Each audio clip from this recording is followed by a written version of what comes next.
아멘. 우리 한번 이렇게 옆에 계신 분들 또 앞뒤 잡으로 우리 인사 나누는 시간을 갖겠습니다. 한 주간 잘 보내셨습니까? 오늘 이렇게 또 뵐 수 있어서 너무 행복하고 감사합니다. 오병이어 기적과 관련된 그 말씀이 계속해서 이어지고 있습니다. 그 기적이 어떤 의미를 가지고 있는지 예수님께서 그 의미를 풀어주시는 그런 대목입니다.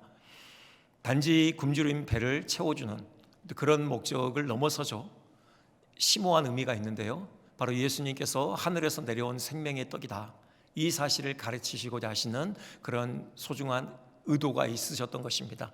그것을 말씀하시고요, 또 예수님께서 하늘에서 내려온 생명의 떡으로서 어떤 의미가 있는지에 대해서 또 귀한 말씀을 주고 계십니다.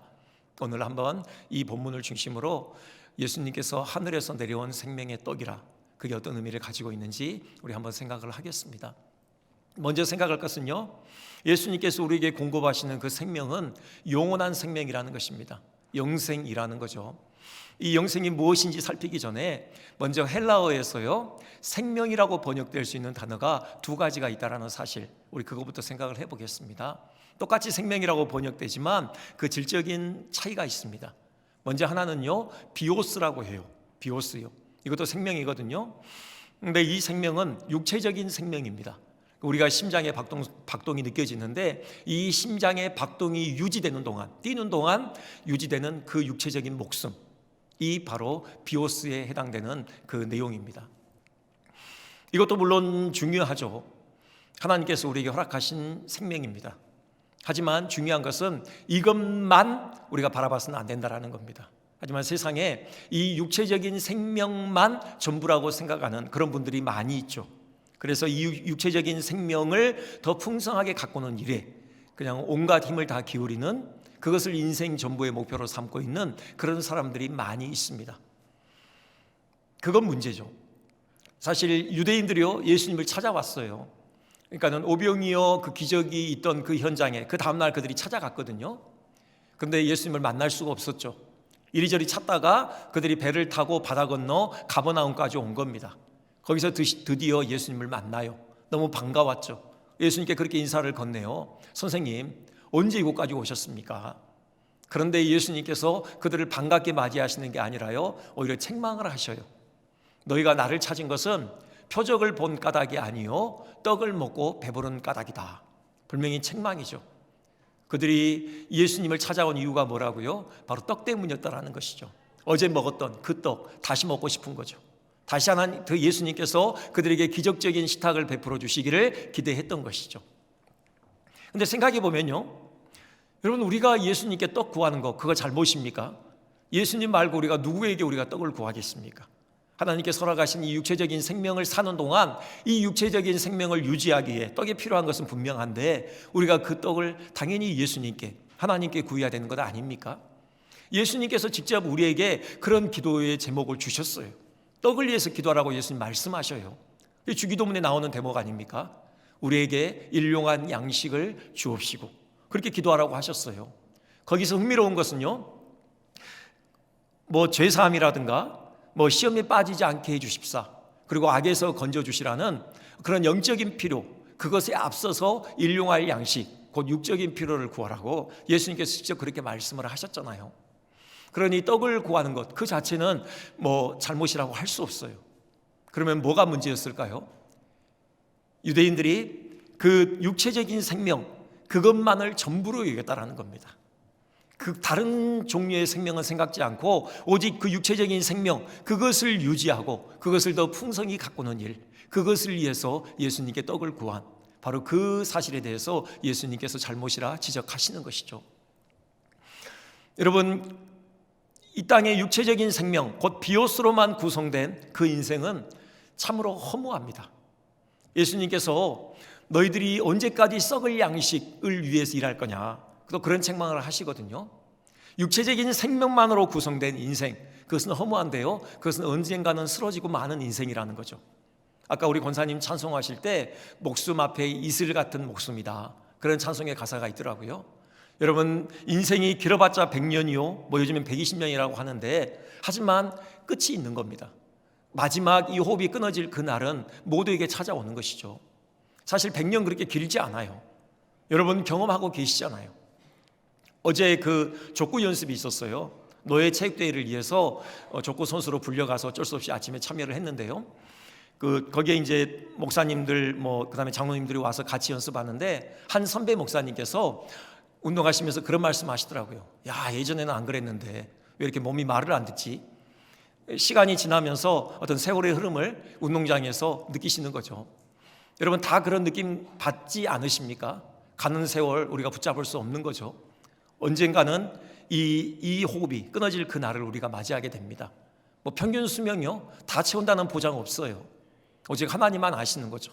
언제 우리에게 있는 이 육체적인 생명이 끝날 날이 올지 하나님만이 아시죠.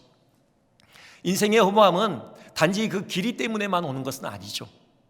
여러분 우리 영혼은 하나님의 형상으로 지음받은 존귀한 영혼입니다. 이 세상에 있는 그 무엇이요 우리 영혼의 가치와 비할 바가 못 돼요. 여러분 그렇기 때문에요 이 육체적인 생명이 온전히 만족된다고 해서 우리의 그 영혼의 갈망까지는 채워지지 않는다라는 겁니다. 하나님의 형상으로 지음받은 존귀한 영혼이기 때문에요 세상에 있는 것으로는 결코 만족을 얻을 수 없는 그 영혼의 갈망이 우리에게 있는 것이죠. 그렇기 때문에 인생은 허무해요. 여러분 많은 사람들이 그 인생의 허무를 노래했습니다. 탄식하고요. 그 중에 대표적인 사람이 솔로몬 아닙니까? 여러분 솔로몬의 지혜에 대해서는 우리가 두말할 것도 없죠. 정말 지혜로운 사람이에요. 그가 세상에 논하지 않은 주제가 없어요. 모든 주제에 걸쳐서 그가 통찰력을 발휘했던 사람 아닙니까? 물론 인생에 대해서도 그가 논했습니다.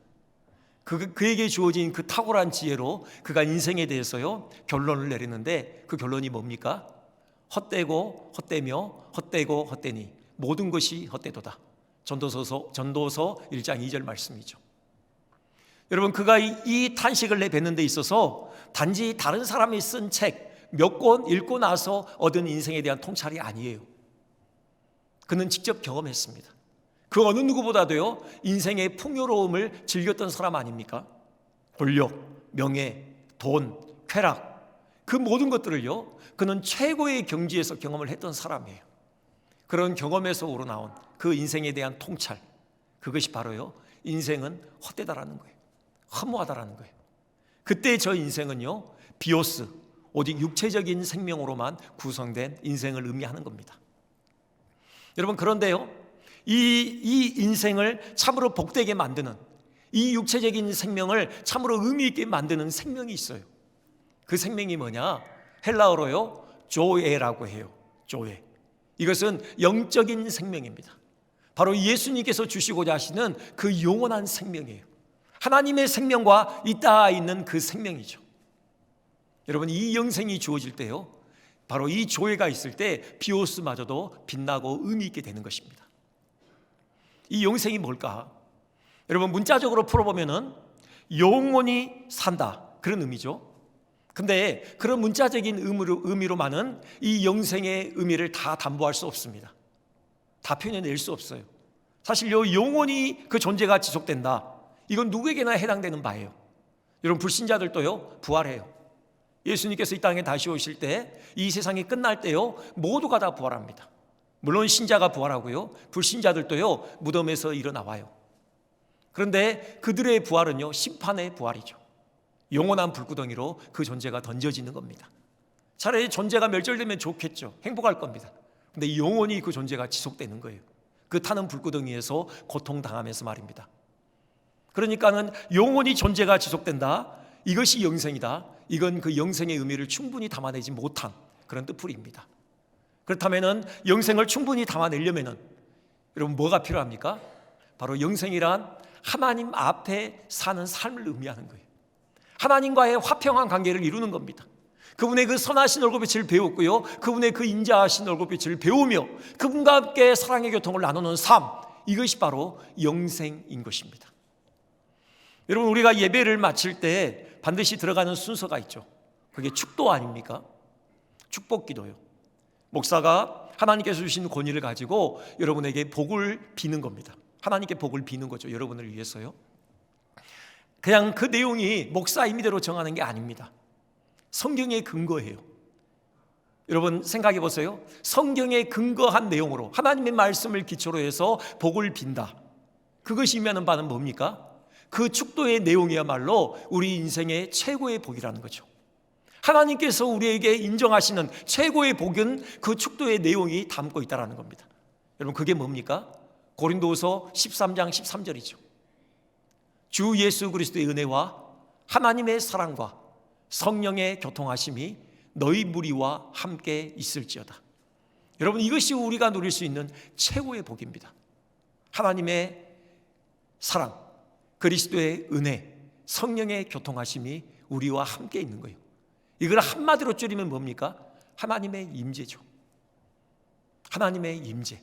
그 하나님의 충만한 임재를 누리는 것, 이것이야말로 우리가 누릴 수 있는 최고의 복이고요. 이것이야말로 바로 예수님께서 우리에게 주시고자 하시는 그 영생의 선물인 것입니다. 이것을 한순간만 누리는 게 아니에요. 영원토록 누리는 겁니다. 영원토록 우리는 이 생명의 근원 되시는 하나님의 임재로서의 생명의 진수를 맛보는 그런 선물을 받은 것이에요. 하늘로부터 생명의 떡으로 예수님께서 이 땅에 오셨습니다. 무엇을 위해서요? 이 영생을 우리에게 안겨주시기 위해서요. 여러분 두 번째로 생각할 것은요,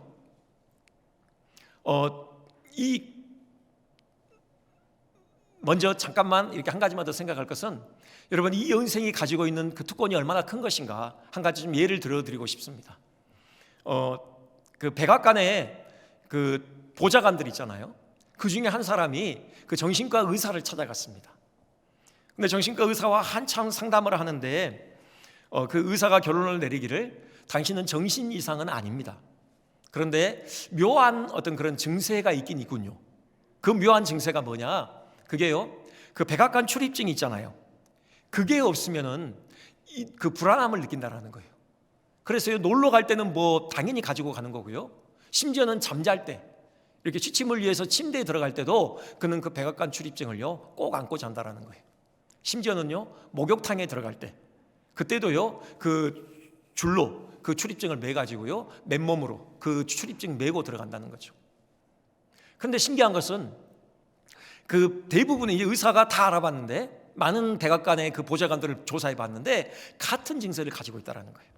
대부분 다 그 백악관 출입증, 그것이 없으면은 그 불안함을 느꼈다라는 것이죠. 여러분 그게 의미하는 바가 뭐겠습니까? 백악관을 출입할 수 있다는 것이 그들에게 얼마나 큰 특권이었는지 그것을 방증하는 거 아닙니까?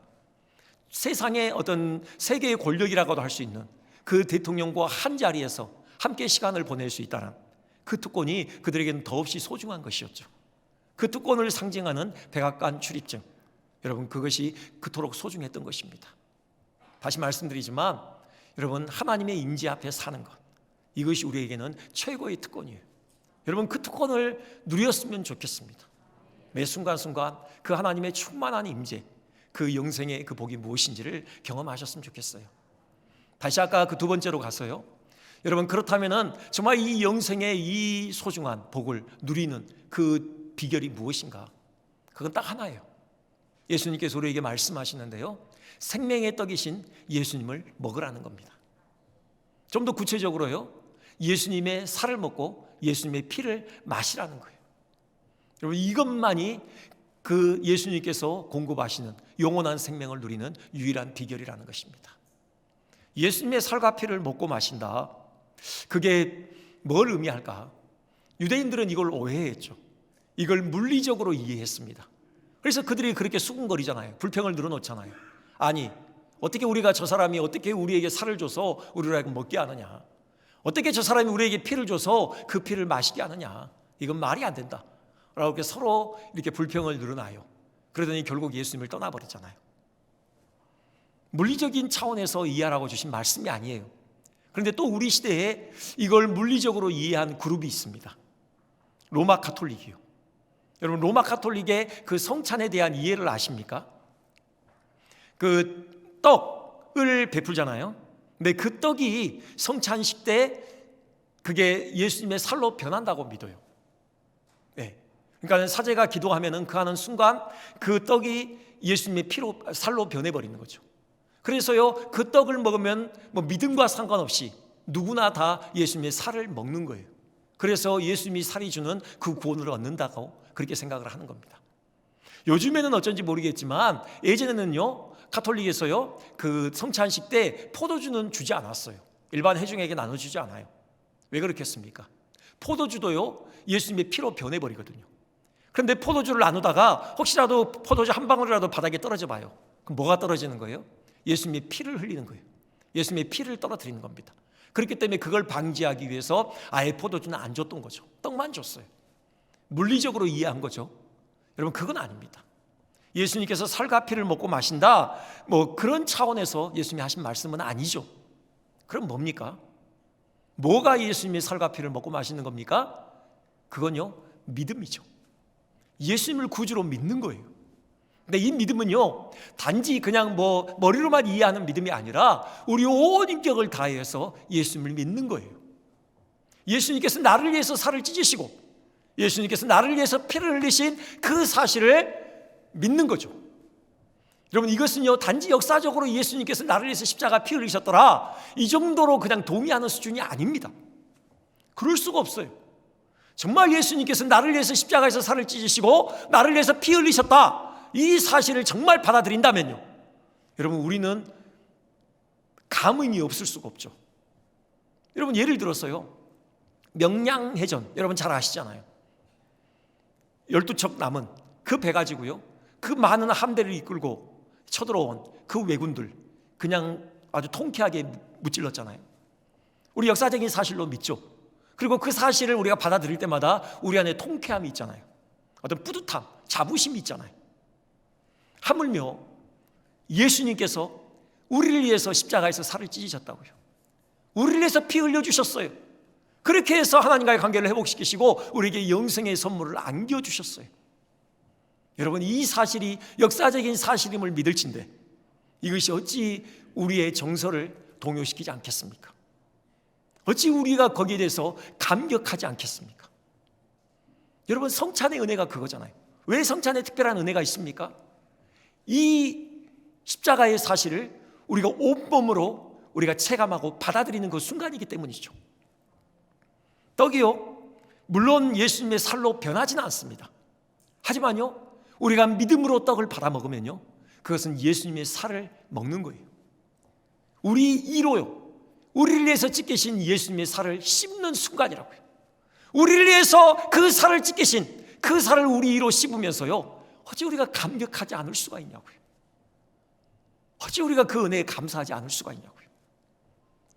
포도주요, 예수님의 피로 바뀌는 건 아니에요. 하지만 믿음으로 우리가 포도주를 마실 때 우리는 예수님의 피를 마시는 겁니다. 우리를 위해서 흘리신 그 예수님의 피를요, 우리의 혀로 맛보는 거예요. 우리의 목으로 예수님의 피가 넘어간다고요. 그러면서 어찌 우리가 또 감격하지 않을 수가 있어요. 무덤덤하게 결코 우리가 성찬식에 참여할 수 없는 거죠. 우리 죄가 얼마나 가증했는지 우리는 처절하게 깨닫습니다. 얼마나 우리가 하나님 앞에 지은 죄가 하나님 앞에 가증한 죄악이었으면 그 죄의 문제를 해결하시기 위해서 하나님께서 하나님의 아들을 인간의 몸을 입고 이 땅에 보내시냐고요. 그래서 처참하게 십자가에서 살을 찢고 피를 흘리게 만드시냐고요. 여러분, 그 사실을 온몸으로 깨닫게 되는 거예요. 그래서 우리가 지은 그 죄에 대해서 철저히 회개하는 시간을 갖게 되는 겁니다. 우리 가슴을 찢으며 우리의 죄악을 토해내지 않을 수 없는 거예요. 거기에 묻어있는 그 하나님의 진한 사랑, 우리가 온몸으로 경험하게 되는 것이죠. 우리가 감격하며 기쁨으로 우리가 그분의 은혜에 대해서 우리가 감사하지 않을 수 없는 순간인 것이죠. 이게 주님의 살과 피를 먹고 마시는 그 믿음의 내용인 것입니다. 나아가서요, 우리 자신을 전적으로 주님께 내어 맡기는 그런 신뢰가 바로 믿음에 있습니다. 여러분, 그 레위기의 속죄제사 규정을 보면요, 반드시 그 거치는 의식이 있는데 안수가 있죠.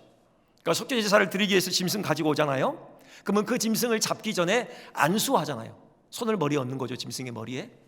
이것은 내 죄가 짐승에게 전가되어지는 그런 의미도 있고요, 나와 그 짐승을 동일시하는 어떤 그런 의미도 있습니다. 근데 거기서 그 안수하다, 거기에 사용된 그 히브리어를 보면요, 이게 사마크라는 건데, 이게요, 그 의지하다, 이렇게도 번역될 수 있는 그 단어입니다. 실제로 다른 본문에서는 그렇게 사용되고 있어요.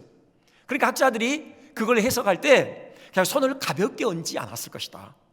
정말 힘을 줘서 꾹꾹 눌렀을 것이다. 이렇게 해석을 합니다. 또 어떤 분은요, 내 몸을 완전히 다 실었을 것이다, 거기에. 그래서 누군가가 그 안수하고 있을 때 짐승을 빼버리면 바로 쓰러질 정도로 그렇게 짐승에 내 몸무게를 완전히 실어서 의지하는 거죠. 뭘 의미합니까? 믿음이라는 것은요, 나를 위해서 살을 찢으시고 피 흘리신 희생 제물 대신 그 예수님께 나를 온전히 내어드리는 겁니다. 나의 모든 무게를 예수님께 다 실는 거예요. 전적으로 그분을 의지하는 거예요. 내 안에 예수님께 받아들여질 만한 그런 구원을 얻을 만한 조건이 하나도 없다라는 사실을 온전히 인정하고 오직 나의 구원의 유일한 근거로서 예수님만을 신뢰하는 것, 이것이 참 믿음인 것이에요. 그럴 때 예수님께서 우리에게 주시는 그 최고의 복인 영생의 선물을 우리는 풍성히 누리게 되는 것입니다. 근데 이 믿음과 관련해서 한 가지 더 생각할 것은요, 예수님께서 이 본문을 보시면요, 이 강화 전체를 보시면은 계속해서 반복적으로 하시는 말씀이 있어요. 여러분 한번 44절 한번 보시겠습니까? 44절만 보셔도 이런 내용이 나오거든요. 나를 보내신 아버지께서 이끌지 아니하시면 아무도 내게 올 수 없으니 오는 그를 내가 마지막 날에 다시 살리리라. 그렇게 되어 있습니다. 여러분 뭡니까? 이 믿음이 나로부터 시작되는 게 아니라는 거죠. 하나님께서 내게 베푸신 은혜의 선물이라는 거예요. 하나님께서 내게 믿음을 주셔야지만 우리는 이 온전한 믿음을 갖게 된다는 것입니다. 여러분 이런 이야기가 있더라고요. 한 주일학교 학생이 이제 예배를 마치고 집에 왔어요. 그래서 엄마가 궁금해서 딸아이에게 물어요. 오늘 주일 예배 시간에 뭘 배웠니? 그러자 이 딸아이가 얘기를 하죠. 네, 모세의 이야기인데요, 모세가 이스라엘 백성들을 이끌고 홍해를 건넜습니다. 그런데요, 홍해를 건너기 전에 다리를 설치했대요. 그리고 사람들이 탱크와 그 트럭에 타고 그 다리를 건넜답니다. 애국 사람들이 따라오면서 그 다리 위에 서 있는데요, 모세가 그 다리를 폭파했습니다. 그래서 애국 사람들이 다 홍해에 빠져서 죽었대요. 엄마가 깜짝 놀라죠. 아니, 전도사님이 그렇게 가르쳐 주시든? 아니 엄마, 전도사님이 하신 말씀대로 내가 얘기하면은 아마 엄마 까무라칠걸? 무슨 말씀인지 알겠습니까? 여러분 나이가 어리다고 해서, 어린 나이라고 해서, 순수하다고 해서 믿음을 가질 수 있는 게 아니라는 거예요. 믿음은요, 하나님께서 주시는 선물입니다. 여러분 하나님을 의지했으면 좋겠어요. 하나님의 은혜를 구했으면 좋겠습니다. 하나님께서 우리의 믿음의 지경을 넓히셔서 정말로 온전한 믿음을 가지고 예수 그리스도의 살과 피를 먹고 마심으로 그 풍성한 생명을 누리는 그 복된 삶을 살아가셨으면 좋겠습니다. 마지막 한 가지만 더 간단하게 살펴보겠는데요, 여러분 예수님의 살과 피를 먹고 마신다라는 것에는 정말 중요한 의미가 한 가지 더 있습니다. 57절 한번 보시겠습니까? 57절 우리 다 같이 한번 봉독해 보겠습니다. 자, 시작. 살아계신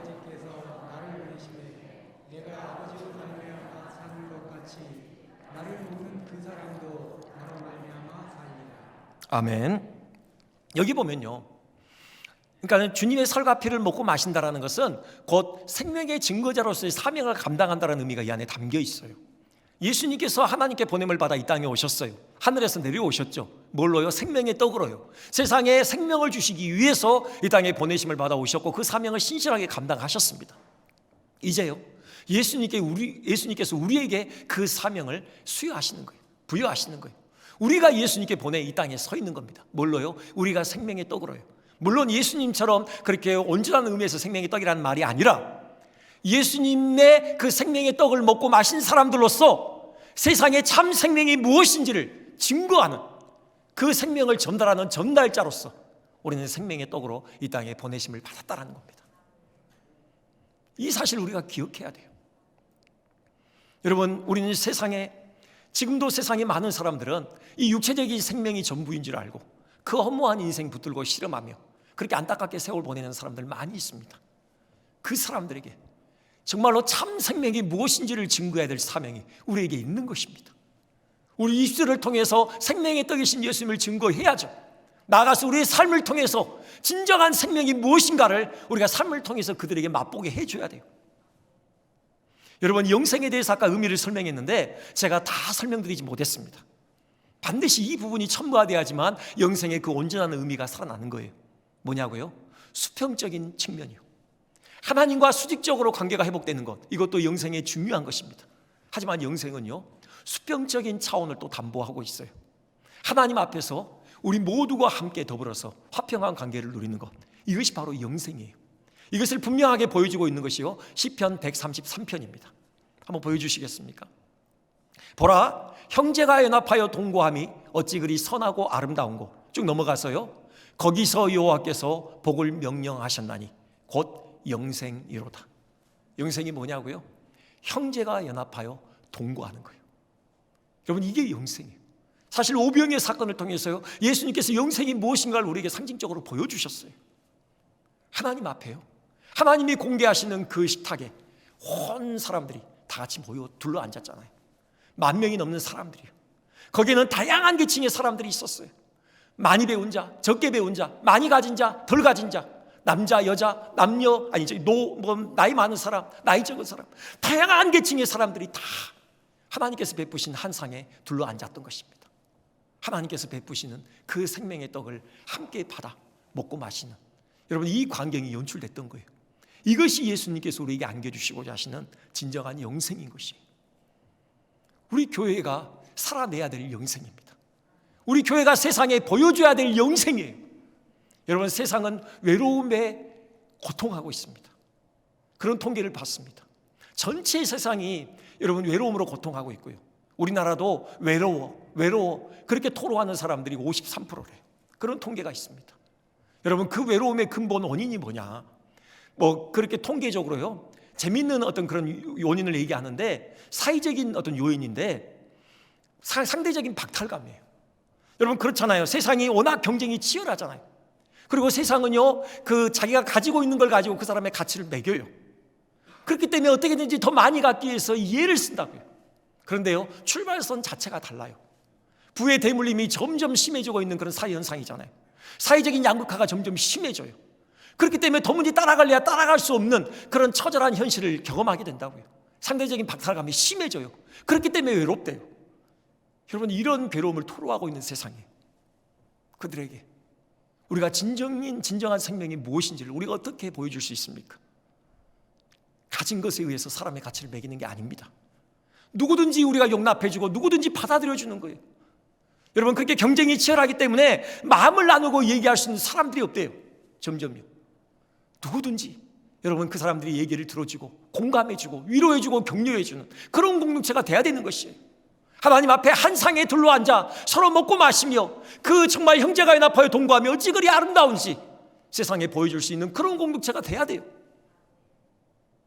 그럴 때 우리는 생명의 떡으로서 세상에 생명을 전달하는 그런 사명을 신실하게 감당할 것입니다. 한 가지만 더 말씀드리고 말씀을 마치겠습니다. 여러분, 바둑에요, 그 복기라는 게 있잖아요. 프로 바둑 기사들이 바둑을 다 두고 나면은 그 다음에 하나하나 다시 처음부터 다시 두는 그런 과정을 거치잖아요. 내가 혹시 두면서 뭘 잘못했는지 이제 더 발전을 위해서요. 근데 신기한 것은 여러분, 보통 한 대국이 바둑 그 수가 한 250에서 300수래요. 서로 주고받는 게 꽤 많죠.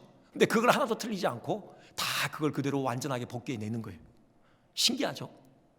바둑에 좀 관심이 있었던 목사님이 이게 너무나도 신기하더라는 거예요. 왜냐하면 자기는 복귀를 해보면은 40수를 넘어갈 수가 없더래요. 그래서 하루는 그 프로 바둑 기사를 만날 기회가 있어서 물어봤대요. 프로만 그렇게 합니까? 일반인들은 복귀가 안 됩니까? 일반인들이 복귀를 해내려면은 무슨 훈련 과정을 거쳐야 됩니까? 답변이 간단하게 돌아왔습니다.